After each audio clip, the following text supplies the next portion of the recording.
Hello everyone, welcome to Brahmi academy.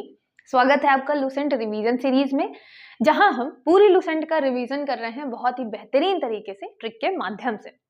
इतिहास का ये हमारा आज 35 लेक्चर है। इसके पहले हम 34 लेक्चर देख चुके हैं। अगर आप पहली बार देख रहे हैं वीडियो तो पहले वीडियो से देखना जरूर चालू करिएगा, जिससे आपको एक कनेक्टिविटी समझ में आए कि कैसे एक के बाद दूसरा राजवंश आता है, कैसे एक जो है बड़े बड़े साम्राज्य जैसे आपका मौर्य साम्राज्य हुआ, गुप्त साम्राज्य हुआ, इनका पतन होता है। हम पुष्यभूति वंश जो है उसको खत्म कर चुके हैं। अब हम जाने वाले हैं दक्षिण भारत की तरफ। ठीक है, इसके बाद मैं आपको बता दूं कि हम ज्योग्राफी हो गया, पॉलिटी हो गया, उसके अलावा इकोनॉमी, साइंस, हर एक चीज करने वाले हैं लूसेंट की। अभी ज्यादा से ज्यादा वीडियोस के लिए मैंने मैनेजमेंट से बात की है, तो हमने ये सॉल्यूशन निकाला है कि आपका जो ये चैनल है वो सिविल सर्विसेज से रिलेटेड रहेगा, और एक हम वन डे स्पेसिफिक अलग से चैनल बना रहे हैं जिसका नाम रहेगा ब्राह्मी एसएससी एग्जाम, जिसकी लिंक आपको कहाँ मिल जाएगी? डिस्क्रिप्शन में मिल जाएगी। ठीक है, तो उस लिंक से जाके आप वो चैनल जरूर ज्वाइन करें। आने वाले टाइम पे आपको लूसेंट से रिलेटेड जितने भी वीडियोस हैं वो वहीं पे मिलेंगे, यहाँ पे नहीं मिलेंगे। आपको सारे वीडियो वहां पे मिलेंगे, और वो भी कैसे होंगे? वो हम लाइव किया करेंगे, जिससे आपका एक टाइम फिक्स रहे कि कौन सा सब्जेक्ट जो है हमें कब पढ़ना है, और बस वो आधे एक घंटे का टाइम रहे और आप एक सब्जेक्ट उतना कंप्लीट कर लें। तो वहां पे हम ज्यादा नंबर ऑफ वीडियोस भी ज्यादा अपलोड करेंगे, ज्यादा लाइव भी करेंगे, तो आपको ज्यादा फायदा होगा, जल्दी से जल्दी हम कंप्लीट भी कर पाएंगे। तो आप चैनल जो है डिस्क्रिप्शन में जरूर उसको सब्सक्राइब कर लीजिएगा। ठीक है, फिर हम जब कंप्लीट कर लेंगे लूसेंट, तो हम एक क्या लेंगे? कंप्लीट लूसेंट टेस्ट लेंगे ब्राह्मी एकेडमी के एप्लीकेशन पर। एप्लीकेशन की लिंक भी आपको कहाँ पे मिल जाएगी? डिस्क्रिप्शन में मिल जाएगी। उसको भी आप डाउनलोड करके रखिएगा, जिससे जब भी हमारा एग्जाम होता है तो आपको नोटिफिकेशन मिल जाए, क्योंकि आप तब तक भूल भी जाएंगे कि ऐसा कोई टेस्ट होने वाला होगा। टेस्ट क्यों जरूरी है? क्योंकि जो फर्स्ट रैंक लाएगा उसको 5,000 का इनाम, जो सेकंड रैंक लाएगा उसको 2,500 का, और थर्ड रैंक वाले को 1,700 का इनाम मिलेगा। बिल्कुल फ्री रहेगा, तो आप पार्टिसिपेट जरूर करिएगा।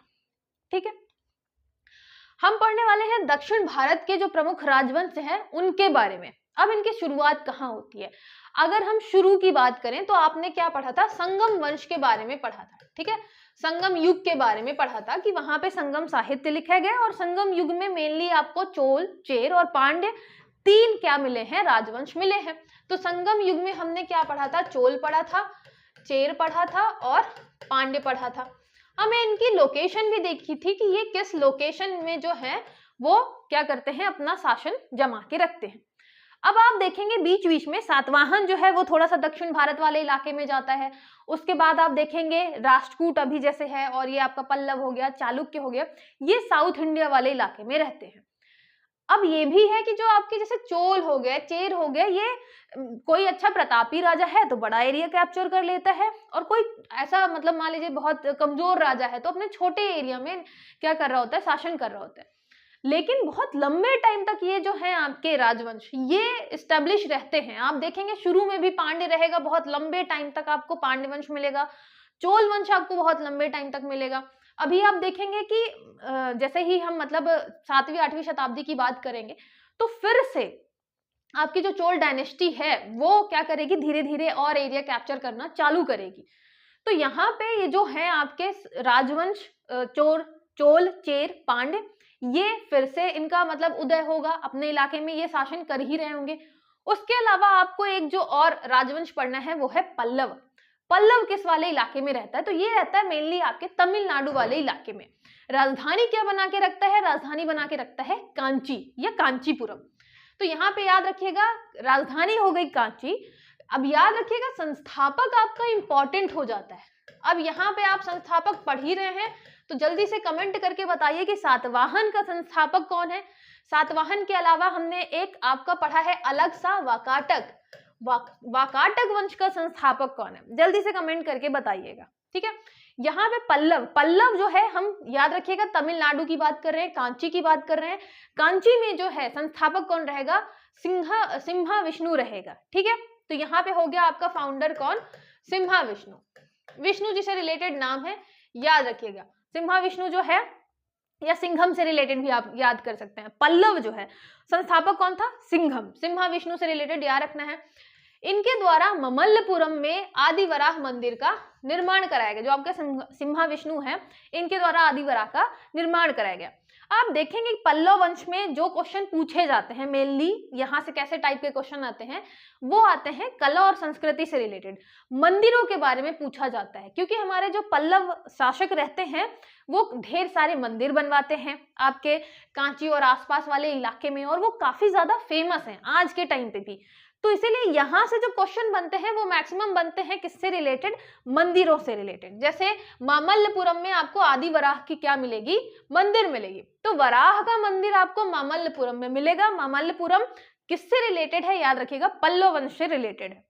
अब यहाँ पे पल्लव जो है या तो आप पल्लू से कर सकते हैं, ठीक है, जो मतलब पल्लू जो रहता है पल्लू से रिलेट कर सकते हैं उसे भी। पल्लू जो है आदि वराह मामल्लपुरम पल्लू में था, ये पल्लू नाम का कोई व्यक्ति है, आप उससे भी रिलेट कर सकते हैं, ठीक है। यहाँ पे दरबारी कवि जो हैं सिम्हा विष्णु के, वो हैं भारवी। भारवी की जो रचना है वो है किरात अर्जुनीयम। अब यहाँ पे याद रखिएगा अर्जुन से रिलेटेड हमने याद किया था, जो भारवी है अर्जुन से रिलेटेड क्या करती हैं, बुक लिखते हैं, ठीक है। तो भारवी अर्जुन से रिलेटेड बुक लिखा हुआ है। और सिंघम जो है, सिंघम मतलब उनके दिमाग में कहीं ना कहीं चल रहा था, तो सिंघम के दरबारी कवि हैं और लिखते किसके बारे में हैं, वो लिखते हैं अर्जुन के बारे में, ठीक है, ये याद रखिएगा। प्रमुख शासक कौन कौन से होंगे, तो महेंद्र वर्मन प्रथम, फिर महेंद्र वर्मन द्वितीय। तो दो तो नाम ऐसे ही, महेंद्र वर्मन प्रथम, महेंद्र वर्मन द्वितीय।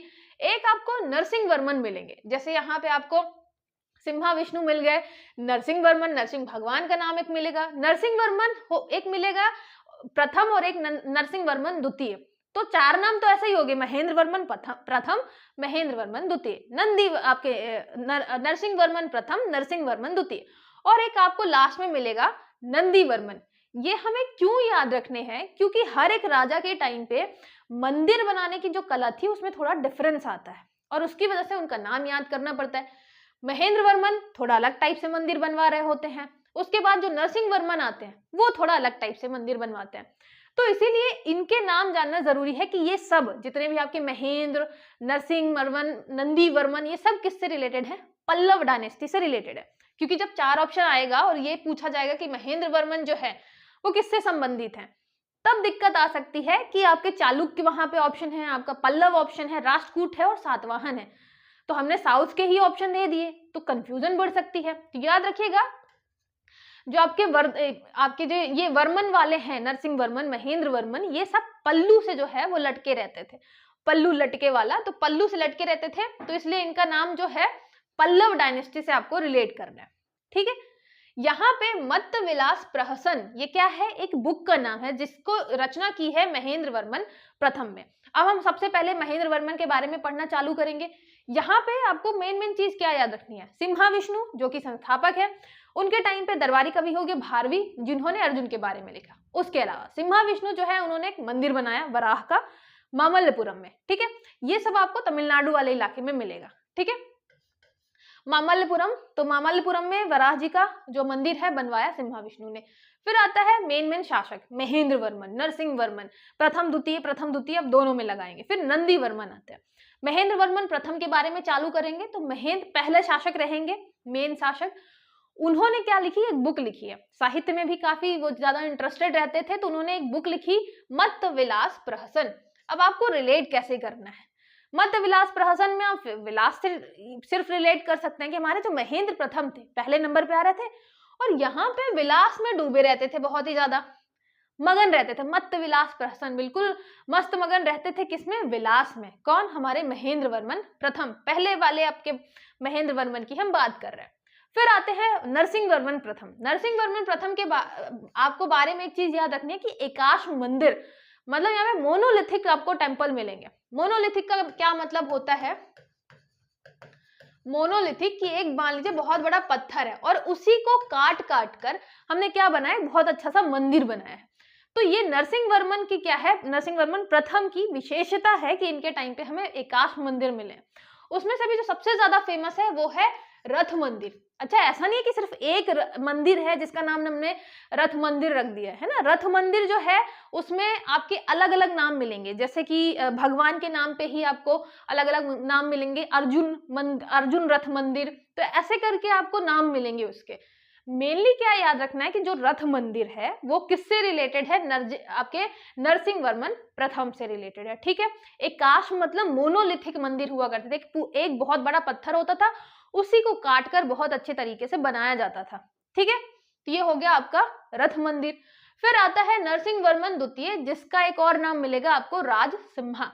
ठीक है, यहाँ पे राजसिम्हा, राजसिम्हा, अब अगर स्पेलिंग इंग्लिश में देखेंगे तो ये ऐसे सिम्हा लिखा होगा, तो राजसिम्हा ही पढ़ें आप। ठीक है, राजसिम्हा जो है उन्होंने कैलाशनाथ मंदिर बनाया। देखिए कैलाशनाथ मंदिर आपको एक एलोरा में मिलेगा, उससे संबंधित क्वेश्चन भी अलग अलग एग्जाम्स में आया हुआ है।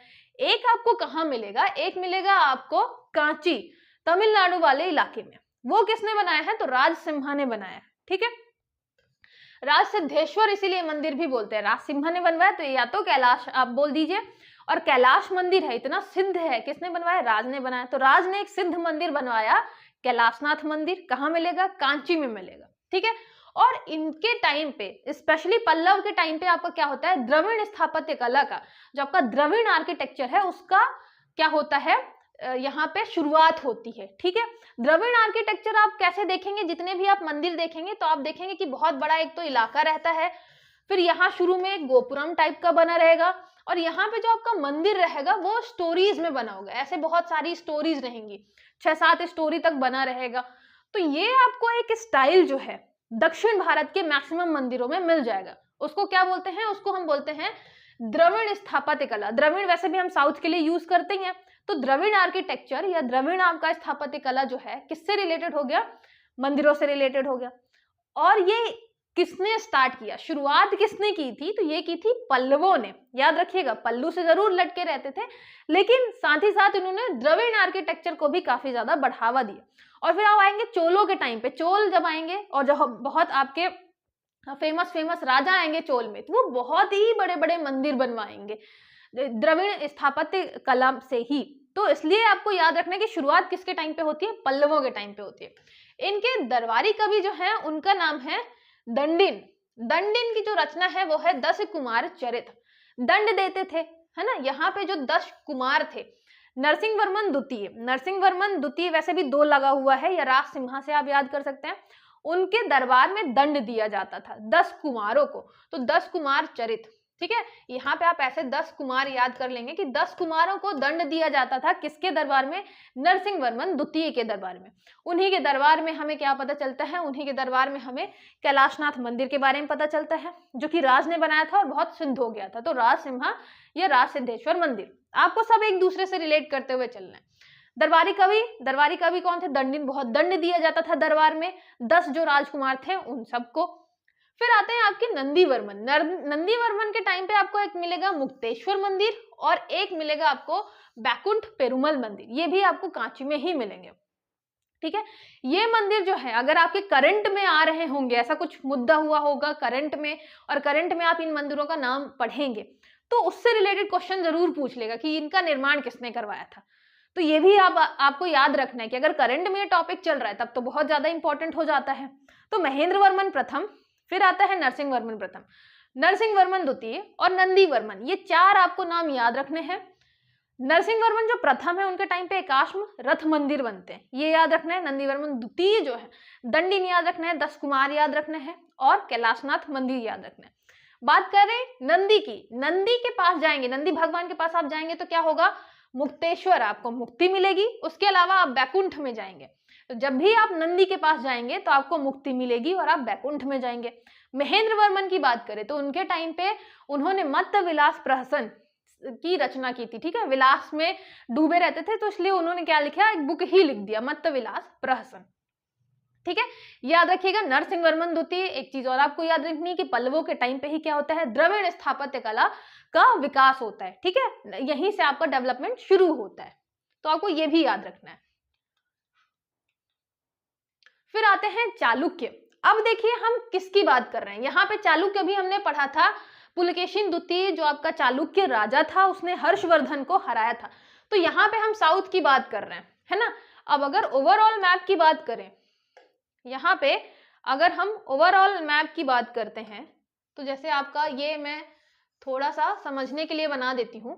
हमारा जो ये वाला इलाका है, यहाँ पे कौन है, आपके पल्लव है, स्पेशली अगर हम बात करें तो कांची वाले इलाके में, है ना, कांचीपुरम, यहाँ पे आपके कौन है, पल्लव है। उसके अलावा अगर हम इस वाले इलाके की बात करते हैं, इस वाले इलाके की बात करते हैं, तो यहाँ पे आपको मिलेंगे चालुक्य, ठीक है। अब ये जो चालुक्य हैं, ऊपर आपने देखा कि इस वाले इलाके में यहाँ पे किसने कब्जा कर रखा है, तो इस वाले इलाके में आपका कौन है, यहाँ है हर्षवर्धन, ठीक है, यहाँ पे हर्षवर्धन है। इधर बंगाल वाले इलाके में गौड़ शासक थे, जो आपका शशांक था वो। उसके अलावा छोटे छोटे शासक हैं, वो आपको ज्यादा ध्यान नहीं देना है। आप देखेंगे जो चालुक्य है और जो हर्षवर्धन है, मतलब गुप्तों के बाद जो आपके इंपॉर्टेंट डायनेस्टीज हैं या इंपॉर्टेंट राजवंश हैं, वो दक्षिण भारत में ज्यादा मिलेंगी आपको। मतलब हर्षवर्धन तो है एक, हर्षवर्धन के बाद फिर कोई उत्तराधिकारी नहीं आता है। तो एक बहुत लंबे टाइम तक हम देखेंगे भारत में क्या था, जब उत्तर भारत में ऐसा कोई बड़ा शासक नहीं था, दक्षिण भारत में आपको बड़े बड़े राजवंश मिलेंगे, पल्लव मिलेगा, चालुक्य मिलेगा, ठीक है। इसके बाद आप देखेंगे धीरे से चोल मिलेगा, राष्ट्रकूट मिलेगा। तो यहाँ पे आप देखेंगे कि फिर जो आपका पावर है, सेंटर ऑफ पावर, एक टाइम पे कहाँ था, पूरे आपके लगभग 1000 सालों तक अगर हम देखें, 1000 सालों तक मगध हुआ करता था। कब से चालू करेंगे, हम चालू करेंगे महाजनपद के टाइम से। महाजनपद के टाइम से आप देखेंगे कि जो आपका मगध है वो बहुत इंपॉर्टेंट सेंटर माना जाता था। तो पावर ऑफ सेंटर जो है कहाँ पे थी, मगध पे थी, ठीक है। उसके बाद 1000 साल बाद आप देखेंगे कि धीरे धीरे जो आपकी पावर का जो सेंटर है वो शिफ्ट कहाँ पे होता है, कन्नौज में होता है, ठीक है, कन्नौज में होता है। लेकिन उसके बाद भी अगर मेन एरिया देखें कि आपके गुप्तों के बाद 550 से लगभग 750 के आसपास ये जो ईसा वाला जो इलाका रहता है, वहां पे आपको जो मेन पावर है वो मिलेगी दक्षिण भारत में। जैसे हर्षवर्धन राजा रहता है, लेकिन उसको चालुक्य राजा पुलकेशिन द्वितीय ही हरा देता है। तो आपका जो शक्तिशाली राजा रहेंगे वो कहाँ के रहेंगे, चालुक्य वाले रहेंगे, ठीक है। तो यहाँ पे आप देखेंगे कि जस्ट नीचे चालुक्य चल रहा है, उसी का पड़ोसी आपका हो गया पल्लव, इधर साइड आपका चल रहा है हर्षवर्धन। ऐसे ही चोल वगैरह जो आपको है वो छोटे छोटे इलाके में मिलेंगे, क्योंकि शासक इतने ज्यादा शक्तिशाली नहीं थे, तो बड़ा एरिया कैप्चर नहीं कर पा रहे थे। जब मौका मिलेगा तब आगे बढ़ेंगे, चौका मारेंगे, ठीक है। तो ये आपको याद रखना है। चालुक्य जो है यहाँ पे जो है सबसे स्टार्टिंग में जो मूल शाखा है वो बादामी या वातापी की कहलाती है। बादामी याद रखिएगा, बादाम से भी आपको याद रखना है और वातापी से भी रिलेट करना है। ये 6वीं से 8वीं शताब्दी के बीच की बात हम कर रहे हैं, है ना। यहाँ पे लगभग 200 सालों की बात हम कर रहे हैं, 6वीं से 8वीं शताब्दी तक आपका चालुक्य रहता है, ठीक है। संस्थापक का नाम जयसिंह याद रखिएगा। चालुक्य की हमेशा जय ही होती है, तो जयसिंह रिलेट करना है किससे, चालुक्य से। वो भी जो मेन शाखा है, मूल शाखा है, वो कौन सी है, बादामी वाली, बादामी या वातापी। आपका जो मतलब ताप है वो बढ़ जाएगा, वातापी का आप ताप कर सकते हैं। ताप कब बढ़ेगा, जब आप बहुत सारे बादाम खा लेंगे, है ना, गर्म होगी क्योंकि, तो बादाम आप बहुत सारे खाएंगे तो क्या होगा, ताप बढ़ जाएगा। तो बादामी और वातापी ये चालुक्य की मेन शाखा थी, ठीक है। यहाँ पे संस्थापक तो आपको याद ही रखना है, कौन था, जयसिंह। राजधानी क्या रहेगी, तो ये बादामी या वातापी रहेगी। एरिया कौन सा है, तो ये है कर्नाटक वाला इलाका। याद रखिएगा हम कर्नाटक वाले इलाके की बात कर रहे हैं, तो ये कर्नाटक में आपको मिलेगा बादामी, वातापी। चालुक्यों के ये सामंत की स्थिति से स्वतंत्र स्थिति में लाने वाला जो पहला शासक था वो था आपका पुलकेशिन प्रथम। ये चालुक्य को, ये सामंत हुआ करते थे, और सामंत जब इन्होंने देखा कि ठीक है अब आपका जो हम स्वतंत्र हो सकते हैं, उसके बाद इन्होंने सामंत से हटकर अपना खुद का वंश जो स्थापित किया चालुक्यों ने। तो वो पहला राजा कौन था, वो था पुलकेशिन प्रथम। पुलकेशिन द्वितीय तो अभी हम बाद में पढ़ेंगे, हर्षवर्धन के टाइम पे वो आएगा। लेकिन जो पहला वास्तविक संस्थापक है, जो अपने चालुक्य राजवंश की स्थापना करता है, सामंत स्थिति से अपने आप को स्वतंत्र घोषित करता है, इंडिपेंडेंस घोषित करता है, वो है आपका कौन, पुलकेशिन प्रथम, ठीक है। इसलिए रियल फाउंडर कहते हैं, वास्तविक संस्थापक किसको बोलते हैं, पुलकेशिन प्रथम को। इसके बाद आपको मिलेगा कीर्तिवर्मन प्रथम। कीर्तिवर्मन के प्रथम के बारे में बस एक चीज आपको याद रखनी है कि यहाँ पे क्या होता है, गोवा का जो प्रमुख बंदरगाह होता है वो इनके अधीन आ जाता है। तो आप देखेंगे कि चालुक्य वाला जो इलाका है ये धीरे धीरे क्या हो रहा होता है, बढ़ रहा होता है, ठीक है। पुलकेशिन प्रथम सबसे पहले अपने आप को स्वतंत्र घोषित करता है, चालुक्य वंश की स्थापना करता है। उसके पहले अगर संस्थापक की बात करें तो संस्थापक कौन हो जाएगा, जयसिंह हो जाएगा। ठीक है, मूल शाखा की बात करें, चालुक्य में भी आपको कल्याणी शाखा मिलेगी, वेंगी शाखा मिलेगी। मेन शाखा जो है वो कर्नाटक की बादामी या वातापी है। ठीक है, दोनों आपको नाम मिलते हैं इसलिए या लगा होता है, बादामी या वातापी। राजधानी भी आपकी बादामी ही है। फिर आता है पुलकेशिन द्वितीय। पुलकेशिन द्वितीय आपको पता है किसके समकालीन है। अगर हम पूछें ये क्वेश्चन कि आपके हर्षवर्धन के टाइम पे कौन सा चालुक्य राजा हुआ करता था, तो समकालीन कौन सा होगा? पुलकेशिन द्वितीय। ठीक है, कब है ये? 690 से ये 590 है शायद, 590 से 642 तक क्या करता है? ये शासन करता है। यहाँ पे मालवा, चोल, केरल, गुर्जर, मैसूर के गंग और ये है आपका वेंगी के पल्लवों को पराजित करता है। तो आपका जो पुलकेशिन द्वितीय है सिर्फ हर्षवर्धन को पराजित नहीं करता है, मालवा वाले इलाके में, उसके अलावा चोल जो आपके नीचे होते हैं, केरल वाले इलाके में। तो आप देख रहे हैं कि ये पूरा इलाका जो है यहाँ पे जो है डायरेक्ट कैप्चर भी किया था, और जैसे केरल वाला इलाका हो गया, मालवा वाले इलाके तक आप देख रहे हैं कि इधर आपकी नर्मदा नदी तक विस्तार किया था पुलकेशिन द्वितीय ने हर्षवर्धन को हराकर। ठीक है, यहाँ पे जब हर्षवर्धन को हराया, क्योंकि हर्षवर्धन तो शक्तिशाली राजा माना जाता था, उत्तर भारत का है ना, काफी एरिया भी कैप्चर कर रखा था। जब पुलकेशिन द्वितीय ने हर्षवर्धन को हराया तो आपकी उपाधि धारण करना तो बनता है। तो उपाधि कौन सी धारण की थी? उपाधि धारण की थी परमेश्वर की। मतलब ऐसा लगता है ना कि अपुनिच भगवान है, वैसा वाला कि परमेश्वर की उपाधि धारण कर ली किसने? पुलकेशिन द्वितीय ने। और यहाँ पे ये सब मिलता कहाँ पे है कि पुलकेशिन द्वितीय ने हर्षवर्धन को हराया था? क्योंकि बाणभट्ट ने तो नहीं बताया कि ऐसी कोई हार भी हुई थी। तो पुलकेशिन द्वितीय का जो आपका राज दरबारी रहेगा उसने बताया, क्योंकि वो अपने राजा की क्या करेगा? बड़ाई करेगा। तो यहाँ पे रवि कीर्ति जी रहते हैं, इन्होंने एक अभिलेख लिखा, इंस्क्रिप्शन लिखा, जिसको हम बोलते हैं ऐहोल अभिलेख। याद रखिएगा, ये आप शुरू में वैसे भी पढ़ चुके हैं। ठीक है, ऐहोल अभिलेख। ऐहोल अभिलेख रवि कीर्ति जी ने लिखा है। उसमें बताया गया है कि नर्मदा नदी के किनारे हमारे राजा पुलकेशिन द्वितीय ने हर्षवर्धन को पराजित किया। तब हमें पता चलता है कि हर्षवर्धन नर्मदा नदी तक ही अपना राज्य विस्तार कर पाया था। ठीक है, उसके नीचे कौन चल रहा था? फिर चालुक्य चल रहे थे, बादामी वाले। और इन्होंने क्या एक उपाधि और की थी? दक्षिणा पथेश्वर, है ना, दक्षिण के पथेश्वर है। इसके अलावा खुसरो द्वितीय, ये कहाँ का था? ईरान का शासक था। अभी जो है आपको हर्षवर्धन दिखेगा चीन साइड राजदूत भेज रहा है, हमारे जो पुलकेशिन द्वितीय हैं वो ईरान साइड राजदूत भेजेंगे। किसको? खुसरो द्वितीय को। याद रखिएगा, ये इंपॉर्टेंट है। अब ये इंपॉर्टेंट क्यों है कि हमने कहाँ कहाँ राजदूत भेजा? ये इसलिए इंपॉर्टेंट है क्योंकि ये चीज आपको अभी मैं बताऊंगी कि अजंता में आपको एक गुफा में एक चित्र मिलेगा। अजंता की गुफा में चित्र है तो इंपॉर्टेंट हो जाता है। उस चित्र में क्या बताया गया है?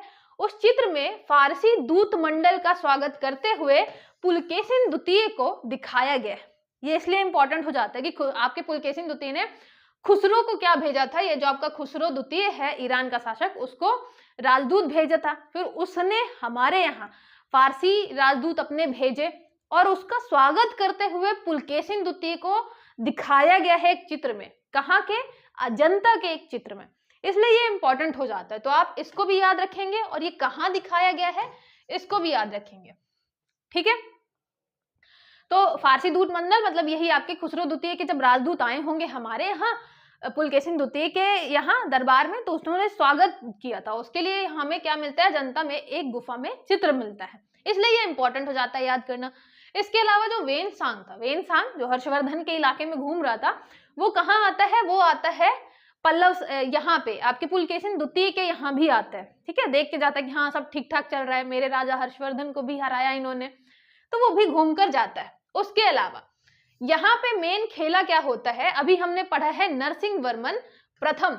ये जो नरसिंह वर्मन प्रथम है ये हरा देते हैं किसको? पुलकेशिन द्वितीय को। अभी आप देखेंगे मैंने बताया कि चालुक्य और पल्लव दोनों आसी पास है ना। चालुक्य आपके कर्नाटक वाले इलाके में है, पल्लव आपके तमिलनाडु वाले इलाके में है। उसमें से भी जो आपका चालुक्य में आप देखेंगे पुलकेशिन द्वितीय काफी इंपॉर्टेंट है, काफी शक्तिशाली राजा था। लेकिन पल्लव में भी आप देखेंगे कि जो नरसिंह वर्मन प्रथम था उसने आपके पुलकेशिन द्वितीय को हराया। कब हराया? तो 642 ईसा में। याद रखिएगा, ज्यादा इंपॉर्टेंट तो नहीं है, बस ये याद रखिएगा कि पल्लव जो राजा था नरसिंह वर्मन था और जो आपका चालुक्य वाला था पुलकेशिन द्वितीय था, ये वही पुलकेशिन द्वितीय जिसने हर्षवर्धन को हराया था, लेकिन खुद हार जाता है। किससे हार जाता है? ये हार जाता है आपके नरसिंह वर्मन प्रथम से। अब नरसिंह वर्मन इतने बड़े राजा को जब हराएगा तो उपाधि लेना तो बनता है, तो फिर उसने वातापी कोंडा, वातापी को जीतने वाले की उपाधि धारण की थी। तो वातापी कोंडा साउथ का है तो कोंडा वगैरह वर्ड तो यूज करेगा ही, है ना। तो फिर नरसिंह वर्मन ने वातापी कोंडा की उपाधि धारण की थी। आपके पुलकेशिन द्वितीय ने परमेश्वर की उपाधि धारण की थी हर्षवर्धन को हराने के बाद, ठीक है। और याद रखिएगा कि ये राजधानी जो थी चालुक्यों की उस पर अधिकार कर लेते हैं, ठीक है, ये भी याद रखना है। तो यहाँ से आपको जो चालुक्य दिखेंगे वो बहुत ज्यादा कमजोर हो जाएंगे। अजंता की गुहा चित्र में मैंने आपको बता ही दिया, गुहा मतलब गुफा की बात कर रहे हैं। तो वहां पे केव में एक पेंटिंग मिली है जिसमें जो आपके दूत मंडल है खुसरो द्वितीय के, जो आपके एम्बेसडर हैं, उनको दरबार में मतलब स्वागत करते हुए दिखाया गया है, ठीक है। तो आपको ये याद रखना है, ठीक है। ये आपका क्वेश्चन पूछा जा सकता है, इसलिए मैंने इसको इंक्लूड कर रखा है। फिर आता है आपका विक्रमादित्य द्वितीय। विक्रमादित्य द्वितीय के टाइम पे क्या होता है? विक्रमादित्य नाम है, साउथ में एक का नाम विक्रमादित्य भी है। इनके टाइम पे क्या होता है? दक्कन में अरबों का आक्रमण होता है। अब आप देखेंगे कि मुस्लिम्स का आक्रमण चालू हो गया है, और किसके टाइम पे होता है? विक्रमादित्य के टाइम पे होता है ना। पहले शकु को हराकर विक्रमादित्य की उपाधि धारण की, अब विक्रमादित्य राजा पहले से ही नाम रख दिया, तो इनके टाइम पे अरबों का आक्रमण होगा। यहाँ पे क्या होता है? जब ये अरबों का मतलब उनके खिलाफ अभियान करेंगे और जब सफल हो जाएंगे, जीत जाएंगे, तो ये क्या करेंगे? अवनिज नात्रय की उपाधि धारण करेंगे। अब इतनी खतरनाक उपाधि पूछने के मतलब ऐसे चांसेस तो बहुत ही कम लग रहे हैं, तो ये जरूरत है नहीं इतना याद करने की। आपको क्या याद रखना है? इनकी एक पत्नी थी जिनका नाम था लोक माया देवी, महादेवी। लोक महादेवी जो है वो मंदिर बनवाती हैं, वो मंदिर बनवाती हैं विरूपाक्ष महादेव मंदिर का। तो विरूपाक्ष मंदिर जो है ये आपके कर्नाटक वाले इलाके में रहता है, पताडकल वाले इलाके में। तो कर्नाटक में पताडकल वाले इलाके में आपको एक विरूपाक्ष मंदिर मिलेगा, जिसे बनवाया किसने है? लोक माया देवी ने, ठीक है। माया नहीं, महादेवी ने, लोक महादेवी ने, याद रखिएगा। तो महादेवी बस आप याद करके रखिए, लोक थोड़ा एक्स्ट्रा हो रहा है। महादेवी ने एक क्या किया था? विरूपाक्ष मंदिर बनवाया था, ठीक है, कर्नाटक वाले इलाके में। उसके अलावा इनकी जो विक्रमादित्य की दूसरी पत्नी थी त्रैलोक्य देवी, उन्होंने अपने ही नाम से त्रैलोकेश्वर मंदिर का निर्माण कराया था इसी कर्नाटक वाले इलाके में, ठीक है। ये ऐसे क्वेश्चन है कि बहुत ही रेयर है कि ऐसे क्वेश्चन पूछे जाएं कभी भी एग्जाम में, लेकिन फिर भी आप याद रखिएगा, है ना। कर्नाटक वाले इलाके में थे चालुक्य, वहां पे आपको मिलेगा विक्रमादित्य पुलकेशिन द्वितीय का नाम। विक्रमादित्य की मिलेंगी दो आपकी पत्नियां, एक आपका नाम है महादेवी, एक नाम है त्रैलोक्य देवी। त्रैलोक्य देवी का त्रैलोकेश्वर हो जाएगा मंदिर, और महादेवी का हो जाएगा विरूपाक्ष मंदिर। दोनों आपको कर्नाटक पताडकल वाले इलाके में मिलेंगे, ठीक है। अभी इसी वाले इलाके में आपको विजयनगर वगैरह भी मिलेगा, इसलिए इनका नाम जरूर याद रखिएगा। अंतिम शासक जो है वो है कीर्तिवर्मन द्वितीय। कीर्तिवर्मन द्वितीय का सामंत रहता है दंतीदुर्ग। अब देखिए चालुक्य जो है इसका सामंत रहेगा दंतीदुर्ग। ये दंतीदुर्ग वही है जो क्या करेगा? राष्ट्रकूट वंश की नींव डालेगा। आपको भी पता है कि जब उत्तराधिकारी कमजोर हो जाते हैं तो उसके जो सेनापति रहते हैं, ये मेन सामंत रहता है, वही उसको हटा के राजा बन जाता है। तो इस वाले इलाके में जैसे हमने देखा कि यहाँ पे आपका ये वाला जो इलाका है, ये किसका इलाका है? ये आपका पल्लव वाला इलाका हो गया, और ये इलाका हो गया चालुक्यों का, ठीक है। और जैसे ही चालुक्य कमजोर पड़ेंगे तो यहाँ पे कौन आ जाएगा? राष्ट्रकूट आ जाएगा। और फिर आप देखेंगे कि जैसे राष्ट्रकूट कमजोर पड़ेंगे तो चालुक्य की जो अन्य शाखाएं हैं, जैसे कल्याणी के चालुक्य, वेंगी के चालुक्य, फिर वो आ जाएंगे उस इलाके में, छोटे छोटे इलाके में, ठीक है। तो ये चीज मतलब कभी भी कंफ्यूजन मत रखिएगा कि ये कहाँ पे था, वो कहाँ पे था। पल्लव आपके तमिलनाडु वाले इलाके में, चालुक्य आपके कर्नाटक वाले इलाके में, सातवाहन आपको इस वाले इलाके में ही मिलेंगे। उसके अलावा जब हम राष्ट्रकूट अभी पढ़ेंगे तो राष्ट्रकूट भी आपको इसी वाले इलाके में मिलेगा। जब हमने संगम युग पढ़ा था तो साउथ इंडिया में आपको 3 वंश मिले थे, चोल, चेर, पांड्य। तो जब हम उत्तर भारत की पूरी कहानी पढ़ रहे होते हैं तो साथ ही साथ में आपको इमेजिन करके चलना है कि साउथ में उस टाइम पे कौन कौन से वंश रहे होंगे, ठीक है। आई होप आपको हर एक चीज अच्छे से समझ में आ रही होगी। और ये सारी चीजें जो हैं यहाँ पे याद रखिएगा, बहुत सारी चीजें साउथ वाले पोर्शन से बहुत ज्यादा डिटेल में नहीं पूछी जाती हैं, ऊपर ऊपर ही आता है। जैसे पुलकेशिन द्वितीय के बारे में आ सकता है, ऐहोल अभिलेख के बारे में आ सकता है। ऐहोल अभिलेख लिखा किसने है? तो रवि कीर्ति का नाम याद रखिएगा, ठीक है। यहाँ पे रवि कीर्ति, रवि ने कीर्ति बताई थी। किसकी कीर्ति बताई थी? पुलकेशिन द्वितीय की कीर्ति बताई थी, ठीक है। पुलकेशिन द्वितीय की कीर्ति बताई थी। और पुलकेशिन द्वितीय, यहाँ पे भी आपको एक चीज मिलेगा कि पुलकेशिन द्वितीय जो है वो हार किससे जाता है? तो वो हार जाता है आपके नरसिंह वर्मन प्रथम से, जो कि चालुक्य राजा रहता है ना, वो पल्लव राजा रहता है। तो चालुक्य खुद फिर पल्लवों से हार जाते हैं। तो ये आपको कनेक्टिविटी बना के रखनी है, ठीक है। फारसी दूत आते हैं, आपको ये भी याद रखना है। ये हो गया। फिर यहाँ पे दो मंदिर हैं जो विक्रमादित्य के टाइम पे है। विक्रमादित्य के टाइम पे अरबों का जो आक्रमण है वो दक्कन में होता है, साउथ में होता है। ये भी आपको याद रखना है। कभी अगर क्वेश्चन घुमा के पूछा गया कि अरबों का जब आक्रमण हुआ तो साउथ में कौन सा राजवंश चल रहा था, तो कौन सा चल रहा था? चालुक्य चल रहे थे, ठीक है। आपको ये भी याद रखना है। फिर आपको एक मिलेगा कल्याणी के चालुक्य, याद रखिएगा। ये सब कल्याणी के चालुक्य और एक वेंगी के चालुक्य, ये दो जो हैं ज्यादा इंपॉर्टेंट है नहीं। बस राजधानी कहाँ थी, संस्थापक कौन है, इतना याद रखिएगा। संस्थापक है तैलब द्वितीय। यहाँ पे तैलब को आप किससे कर सकते हैं? तेल से रिलेट कर सकते हैं, तेल से, ठीक है। तो कल्याणी जो है, कल्याणी के चालुक्य, वो क्या करते थे? तेल बहुत ज्यादा लगाते थे। तेल क्यों लगाते थे? मान्य खेत, ये भी कहाँ मिलेगा आपको? कर्नाटक में ही मिलेगा। तो मान्य खेत जो है, मान्य खेत जो है, तो तेल क्यों लगाते थे? क्योंकि ये मानते थे कि इनके खेत में बहुत ज्यादा क्या होती है?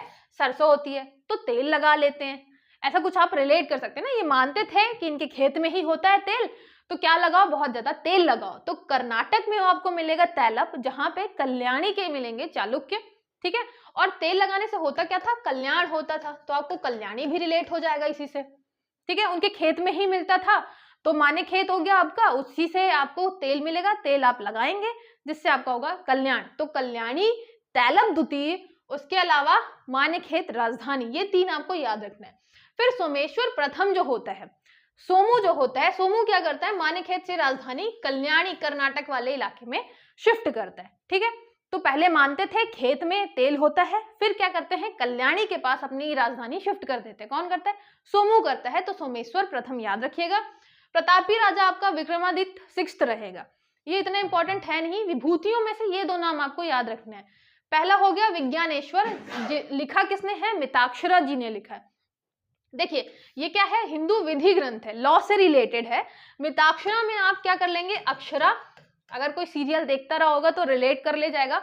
अक्षरा जो है किसमें इंटरेस्टेड है? विज्ञान में इंटरेस्टेड है। अक्षरा को विज्ञान पढ़ना बहुत पसंद था। तो मिताक्षरा या अक्षरा, विज्ञानेश्वर, तो ये हो गया विज्ञान से रिलेटेड। फिर विक्रमांक देव चरित किसने लिखी है? विल्हण ने लिखी है। विल्हण जी जो हो गए, विल्हण, हमने कल्हण पढ़ा है। कल्हण किससे रिलेटेड था? याद है? राजतरंगिणी, कश्मीर के शासकों के बारे में लिखा है। तो कल्हण अलग है, विल्हण अलग है। यहाँ पे थोड़ा सा मतलब विरह की बात हो रही है, तो विल्हण अलग है। विल्हण जी ने किसके लिखे लिखा है? अब क्योंकि यहाँ पे किसके हैं? विक्रमादित्य के दरबारी कवि हैं, तो उन्होंने नाम विक्रमांक देव चरित ही रखा है। तो विक्रमांक याद रखिएगा, विक्रम से रिलेटेड आपका हो जाएगा किससे? विल्हण। विल्हण, विक्रम, और हमारी अक्षरा को क्या पसंद है? विज्ञान बहुत ज्यादा पसंद है, तो मिताक्षरा, विज्ञानेश्वर, ठीक है। ये बुक का नाम याद रखिएगा। ये दोनों काफी इंपॉर्टेंट है, ये आपसे पूछा जा सकता है किसी भी अलग अलग एग्जाम में। जैसे 80 के इतने सारे एग्जाम्स होते हैं, वहीं पे ये आपका क्वेश्चन पूछा गया है। तो याद रखिएगा मिताक्षरा और आपका विल्हण, ये दोनों आपको नाम याद रखने हैं। उसके अलावा राजधानी याद रखनी है आपको, संस्थापक याद रखना है। एक चीज और क्या मिलेगा आपको? यहाँ पे मिलेगा वेंगी के चालुक्य। जैसे मैंने बताया वातापी के चालुक्य, फिर बाद में आपके कल्याणी और वेंगी के चालुक्य भी आते हैं। तो अब इनका आप देख ही रहे हैं कि राजधानी और संस्थापक के अलावा कुछ था ही नहीं, मतलब इतना बड़ा एरिया रहा ही नहीं होगा। तो बस यही याद रखना है कि जो विष्णुवर्धन है, विष्णुवर्धन वेंगी के संस्थापक, राजधानी वेंगी, आंध्र प्रदेश, मतलब अब थोड़ा आंध्र प्रदेश वाले इलाके में पहुंच गए थे ये। वेंगी आंध्र प्रदेश। अगर आप लोकेशन से याद करना चाहें तो याद रखिएगा, जब हम चालुक्य वातापी की बात करते हैं तो वातापी कर्नाटक वाले इलाके में था, ठीक है। वातापी के अलावा एक आपको नाम मिलेगा कल्याणी, ठीक है। कल्याणी स्टार्टिंग में इनकी राजधानी मानेखेत थी, ठीक है। फिर हो जाएगा वेंगी। वेंगी जो है वो आपके आंध्र प्रदेश वाले इलाके में रहेगा। ठीक है, ये याद रखिएगा। और ये आपका संस्थापक कौन हो गया, ये हो गया विष्णुवर्धन, विष्णु जी से रिलेटेड है, जैसे सिम्हा विष्णु था, तो ये भी याद रखिएगा कि हमारे सिम्हा विष्णु, विष्णुवर्धन, विष्णु जी से रिलेटेड काफी नाम है, तो कंफ्यूजन नहीं होनी चाहिए। ठीक है, ये हो गया आपके मेन जो मेरे को दो आपके राजवंश खत्म करने थे, एक पल्लव है और एक चालुक्य है। जैसे ही चालुक्य, आपने देखा ही कि अंतिम जो शासक रहेगा उसको उसका सामंत दंती दुर्ग हटा देगा और अब राष्ट्रकूट वंश की स्थापना होगी। तो बहुत लंबे टाइम तक आपका जो दक्षिण भारत है वहां बड़े बड़े राजवंश रहते हैं, काफी स्ट्रांग भी रहते हैं, और उसी टाइम पे आपके दक्षिण भारत में काफी ज्यादा कला और संस्कृति का विकास भी होता है। तो इसलिए हमें साहित्य भी पढ़ने होते हैं, जैसे मिताक्षरा के वगैरह के बारे में हमने पढ़ा है। और उसके अलावा देखेंगे जो मंदिरों के नाम है, क्योंकि बहुत सारे मंदिर बन रहे हैं तो हमें मंदिरों के नाम याद रखने हैं। आई होप आपको सारी चीजें अच्छे से समझ में आ रही होंगी। जो हमारा चैनल है उसे जरूर सब्सक्राइब करिएगा, क्योंकि आने वाले टाइम पे आपको वहीं पे सारी चीजें अवेलेबल होंगी। ठीक है, कोई भी डाउट है कॉल, मैसेज, कमेंट करके आप पूछ सकते हैं। चलिए मिलते हैं नेक्स्ट लेक्चर में।